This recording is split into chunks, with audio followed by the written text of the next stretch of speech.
That right now is the open sewer for our industrial civilization as it's currently organized.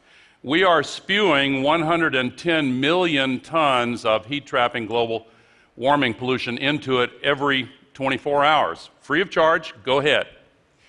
And there are many sources of the greenhouse gases. I'm certainly not going to go through them all. I'm going to focus on the main one, but agriculture is involved, diet is involved, population is involved, management of forests, transportation, the oceans, the melting of the permafrost.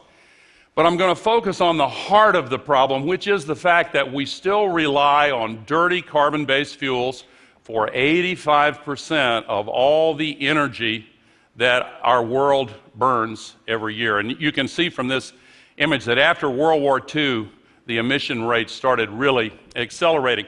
And the accumulated amount of man-made global warming pollution that is up in the atmosphere now traps as much extra heat energy as would be released by 400,000 Hiroshima-class atomic bombs exploding every 24 hours, 365 days a year. Fact-checked over and over again, conservative, it's the truth. Now, it's a big planet, but that is a lot of energy, particularly when you multiply it 400,000 times per day. And all that extra heat energy is heating up the atmosphere, the whole Earth system. Let's look at the atmosphere. This is a depiction of what we used to think of as the normal distribution of temperatures. The white represent normal temperature days, 1951 to 1980, arbitrarily chosen. The blue are cooler than average days, the red are warmer than average days.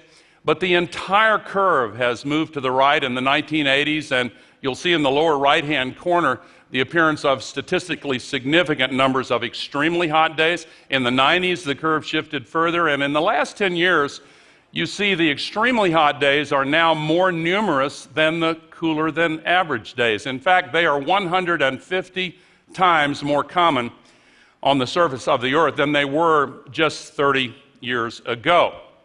So we're having record-breaking temperatures. 14 of the 15 hottest years ever measured with instruments have been in this young century, and the hottest of all was last year. Last month was the 371st month in a row warmer than the 20th century average, and for the first time, not only the warmest January, but for the first time, it was more than 2 degrees Fahrenheit warmer than the average.